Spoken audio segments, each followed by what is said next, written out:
Welcome back to What Arty Noobs with General Disturbance. This is the 105 leFH18B2, the French Tier 5 Premium SPG, one of only two premiums in the game.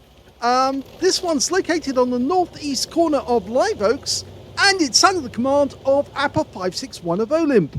But the main focus of this battle is the AMX ELC bis, being commanded by Crying Wolf of ELC, and he's a Unicum. In fact, looks like he's a super Unicum light tank player. Game on. Well, this little Arty has a 105mm light field howitzer as its main armament, and that's where you get that leFH in his name. It's capable of doing 410 alpha and will penetrate through 53mm of armor with a 1.91 meters burst radius and a reload time of, normally by the book, 8.92 seconds. You can see that Appa's got 7.22. Now, he's decided to go along the road to the city, but we can already see that a large number of enemy tanks have been spotted by Crying Wolf. He's hiding in a bush near the town, and yes, he's spotted a large number of enemy tanks. Rounds out. Well, it was close, but it didn't land on the Excelsior.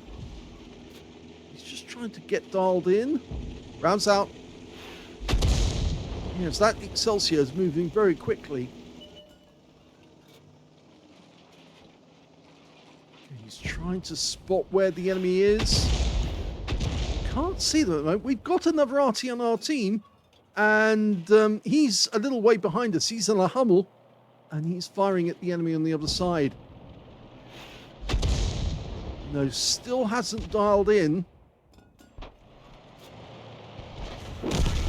Okay, enemy Chaffee, the 594, has gone down, and it looks like Crying Wolf's on the move again. Over here on the gap, we can see a KB222 right next door to the bridge, and looks like he's going down into the gap. Looks like some VAR tanks managed to get down there. Oh no, he's not giving enough lead on the target. Okay, we've got an M4A3E2, that's the Sherman Jumbo. See, he's still got a big reticule. He needs to dial in a little bit more. That should be about right. Yes, he got a hit this time. 144 hit points, and it's the first damage he's earned. But the enemy E2 has been damaged. Oh, and he got a kill. He took him out. The moment he got tracked by that Jackson, it was all over. Okay, he's trying to get shots on the KB220 and the Type 58.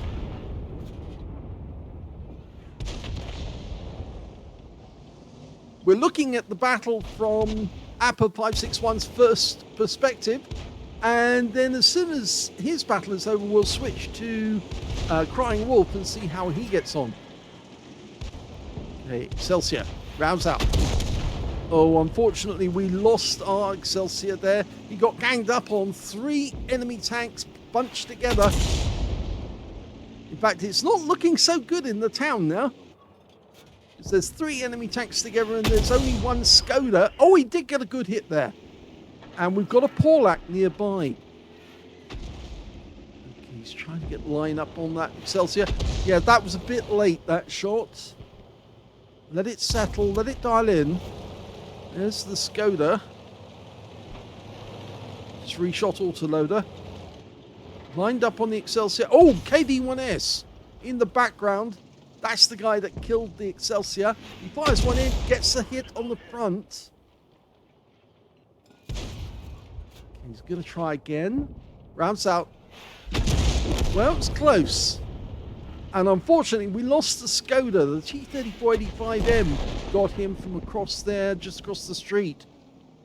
But the good news is that the enemy has actually lost one of their players, and they just lost the T-3485M as well. So there's only the KV1S in the town now, and he's facing the Porlac. As you know, the Porlac tank's got fairly good armor. Firing at the Panzer IV F-Spy. He's looking around for his target. He's scrolling the mouse as he goes to try and get there. Can't see the KV1S at the moment. No sign of him at all. We're one up on the enemy at the moment.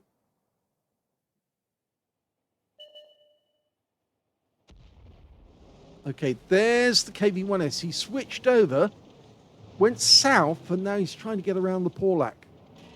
He's just hiding behind that building. You can see the Panzer IV F-Spies coming into town. Fortunately, we can't get these shells to hit the target, but we hope that Panzer doesn't join up with the KV-1S, because that can make it awkward. Looks like the Porlac did get a hit, but unfortunately he's just gone down to the M44 on the enemy team, and that means there's nothing between us and the enemy now, because they're coming into town and we're a little too far forward. Yep, I think Appa needs to retreat and get behind into the railway yard. Otherwise, he's going to be facing these heavy tanks and that medium very shortly. In fact, Crying Wolf is coming back. Okay, can't see these guys, but he does have a 390-meter view range. Yes, he's decided he needs to retreat and regroup, get behind into the railway yard. Otherwise, he's going to be the one receiving the shells. It's not very fast, the Fifi La Pew Pew, or leFH, leaf blower, whatever you want to call it.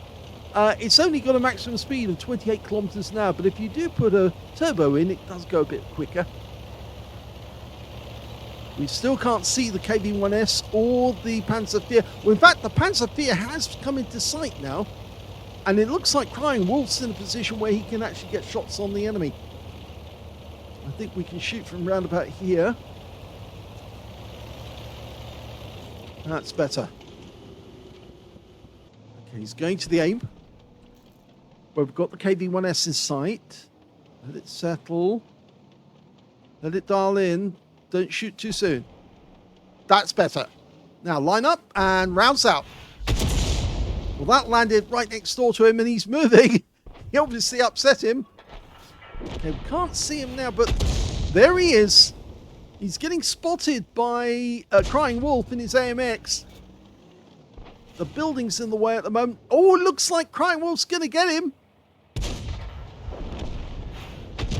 We just missed, but Crying Wolf doesn't miss. And he takes him out. Hopefully he's got the 90mm gun. But we've now got the enemy coming in. There's only 3 of us left. 2 Artys and Crying Wolf against 5 enemy tanks, including 1 Arty. And of course, they've got that M44, which is a fast-firing Arty, but not quite as fast as a Fifi.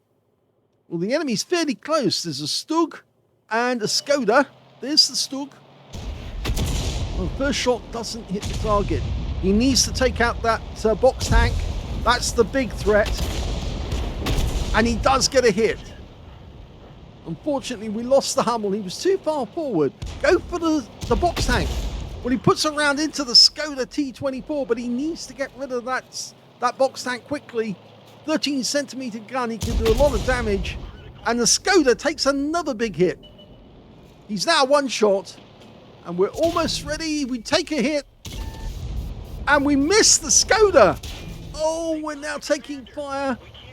And now the Skoda's got behind us. Unfortunately. Oh, he goes down to the AMX. So Appa gets saved. But now can we save him against this Stug and the box tank? Lined up on the Stug. 1-shot kill. Gets him. Now we've got to get rid of the box tank. Line up. Load. Rounds out. Yes, that's another kill. Oh, unfortunately, the M44 had enough time to get lined up. And now it's 1 versus 2. And Crying Wolf is after the M10 RBFM and the M44. So let's go to his battle right from the start. And here's the AMX ELC, the Engine Leisure de Combat, a light combat vehicle that's being piloted by Crying Wolf. And he's in the ELC clan, so I suspect that he actually likes the ELC a lot. And he either started his own clan or he's joined other players who like this little light tank as well. It's got a 90mm gun. That is the 90mm. Only got a 15-degree arc either side, but that 90mm is capable of doing a lot of damage on the enemy. With the 90mm, it's capable of 240 alpha, and he's just going to bush himself and spot what the enemy is doing. Okay, you can see them coming on. With this AP to start with, you've got 240 alpha, 120 to 98mm of pen, and with the APCR, you've got 240 alpha still, but 150 to 130mm. He's repositioned himself to be stealthy to the enemy. You can see, check that he's actually nicely concealed in there. Okay, so he's going to pick up spotting for the shots that hit those enemy. And it looks like he's getting damage or getting spotting assist on the Jackson on the enemy team at the moment. He's just spotted the Bishop on the enemy team over there in the woods. Looks like he's pulling back because he knows it's been spotted now. The Sixth Sense would have gone off. And we've got an enemy tank coming towards us. It's the Appa561. So he's decided to go out the wood, pumps around in, gets a nice hit for 337, which is a high roll. And now he's maneuvering to get back to his own lines and avoid getting hit. I think you can see 3 marks of excellence on the barrel, so he does know how to do this. Okay, lots of marks of achievement as well. Now, Chappie did go down. He's back in his bush again. That with the wreck just to one side. We can see the enemy tanks are at the entrance to the town. In fact, they have already gone in. And there's the Jackson that got hit earlier in the game, and he picked up the spotting assist on. Now the Jackson's just gone down to the Paulak, who's just on the edge of town in the spotting tree. It looks like he's going to go in. He's actually spotted an M10 RBFM on the enemy team, so he's trying to take avoiding action. He doesn't want to get hit by that, but he does want that Bishop, and he's loading the HE. Now, go for the casement. Casement's the easy way. Pumps one in, but it's an HE round. It hits the hard metal, and unfortunately he only gets 88 hit points. But he can reload, and he's trying to frustrate the Bishop by getting a reload in, but he doesn't want to get hit. He gets a second round in. Now, he's light tank, so he can't afford to ram this guy. He would come a cropper if he did. But he can get another shot in. Oh, the Bishop fluffed his shot. And so did, surprisingly, Crying Wolf. He doesn't want to ram this guy much because as a light tank, he would suffer because it's another light tank hull. But here we go. Yep, got him this time. So he did lose some hit points to the Bishop, mainly from rams, but he got the kill. It would have been easier, actually, if he'd loaded the AP straight from the start, rather than using the HE, because it's a false economy with a Bishop, because it's a very strong hull. It's the same hull as the Valentine 2, so it's got a lot of armor. He's now trying to avoid that M10 RBFM, and his stealth is helping him with that, although he did get spotted. Okay, so returning to the town, and it was at this point that we were in a bit of trouble because the enemy had 3 tanks in the town, and of course we only had the Paulak and Appa561. But he stopped off to do a bit more spotting, and now all the enemies got in the town is the KV-1S. But we can see that Panzerfire F2, or rather we did see him briefly. And that was a shot from Appa561. And we can't see anything now. Our team are holding down the enemy on the railway line, but the problem is that they did get attacked by a large number of tanks all at the same time, and they now have very little in the way of hit points. And there's the KV-1S. Okay, so we were covered on our right side. KV-1S is coming out of the town. There's the Panzerfire. Now, he actually almost went round the corner, but he thought twice after that Panzerfire. And I think he's going to try and get round the guy like he did with the Bishop. Still got to worry about that M10 RBFM. But if he gets up on the reverse slope of this hill, he should be able to get shots. Oh, there's the KV-1S. Now, can he get a shot into this guy? Very narrow arc of fire. Does get a hit. Only 197. It's a low roll, but he did get spotted. And he's moving. Of course, it's the reload that's the problem. 13.33 seconds. 14 seconds with the 90mm, but his reload is 13.15. Okay, so he's coming back now because he can see that we lost the Porlac tank and there's now 2 enemy tanks in the town. He's using this knockdown tree as a bit of cover. It does work. There's the Panzerwehr. Okay, let it settle. Didn't shoot because all he had was a narrow slip of that tank. And the Panzerwehr is now stopped next to the house. And he's just showing his rear every now and then. Oh, he fired, but he wasn't spotted because the building blocked the shot. But the Panzerwehr knows that somebody shot at him.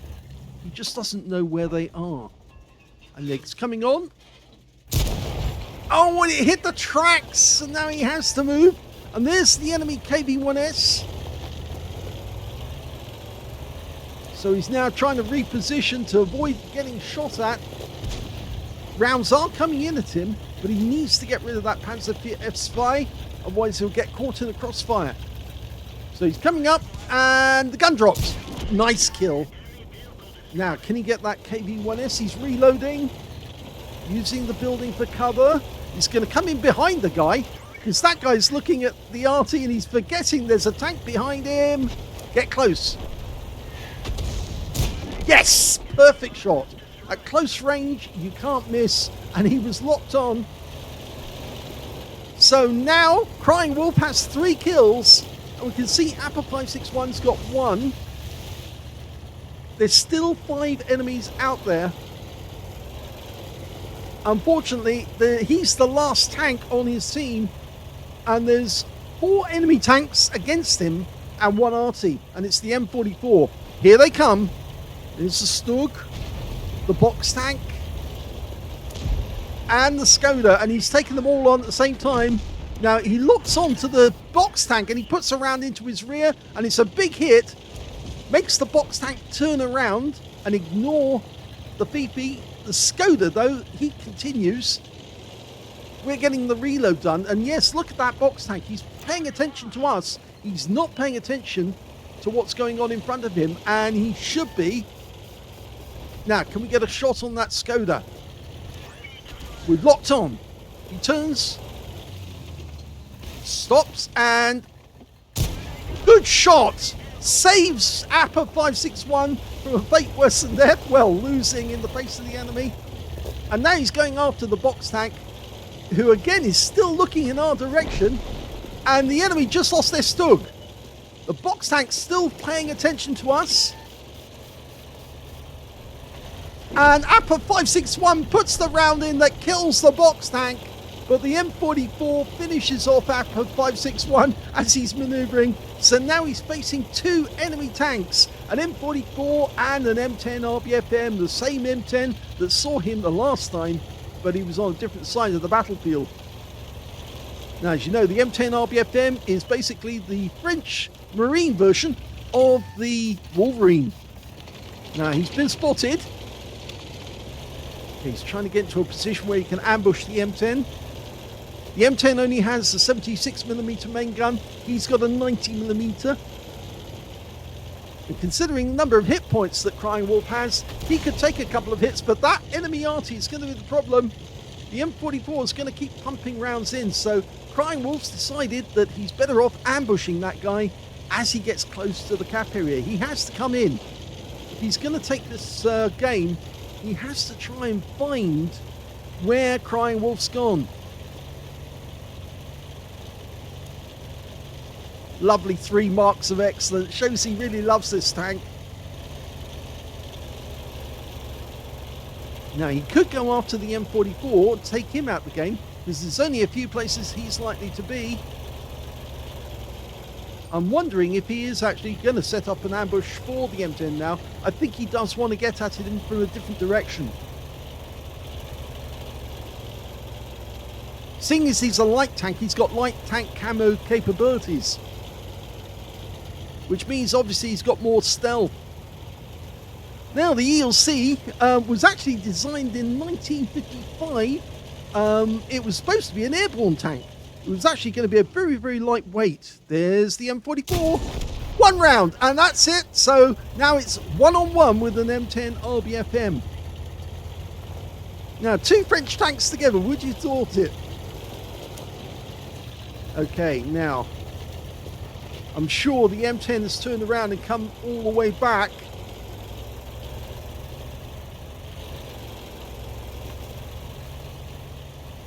He won't go and cap because it wouldn't work out for him. He'd come off worse, the M10. He needs to find an ambush, Crying Wolf. But he's going to have to fire at least 3 shots to take out Crying Wolf, whereas Crying Wolf is only going to have to take 2 shots to take down the M10.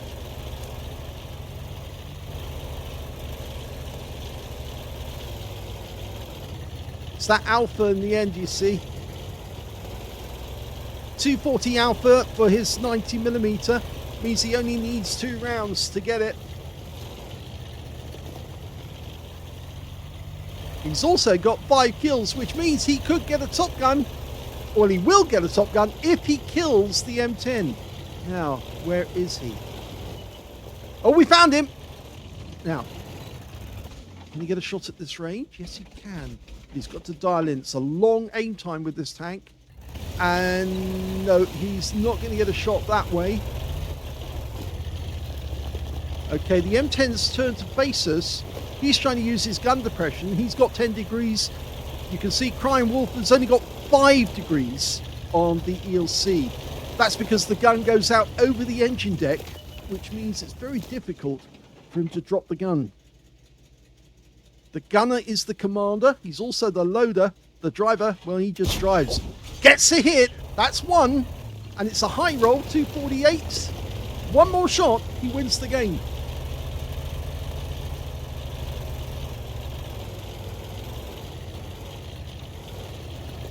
Okay, he's cutting across the battlefield.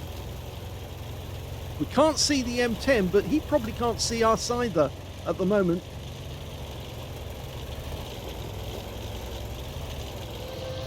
There's the 2-minute warning.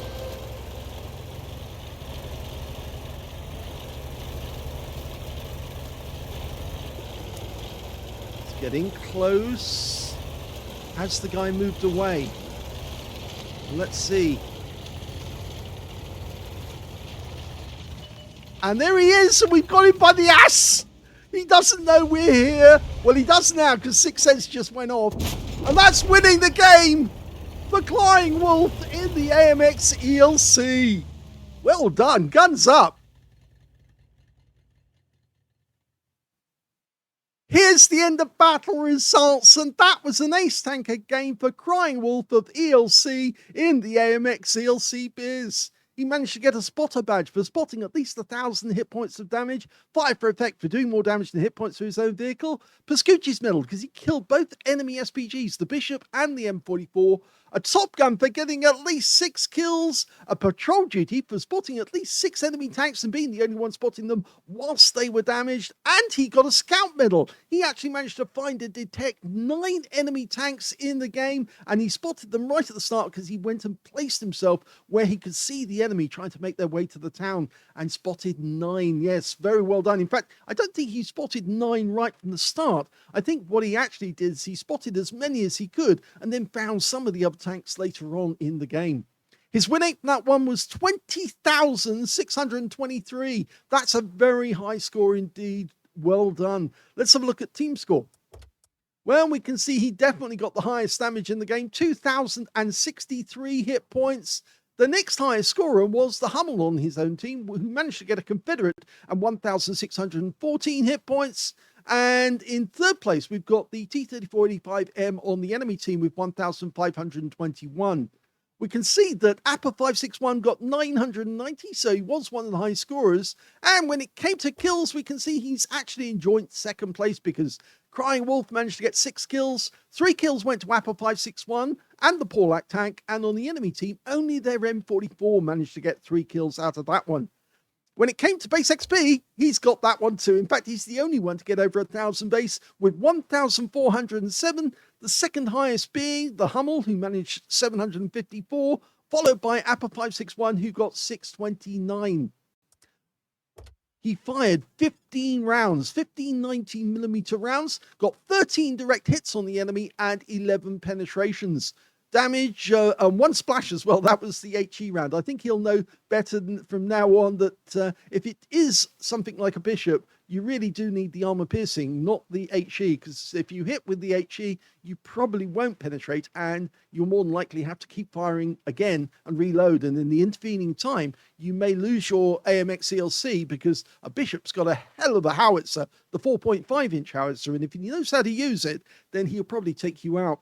2,063 hit points of damage, all of it done at close range.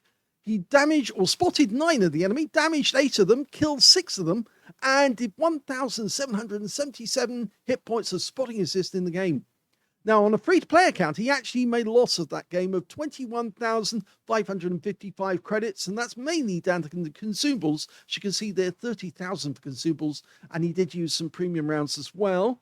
But that's still a good result because he actually made 1,407 experience points out of it as well.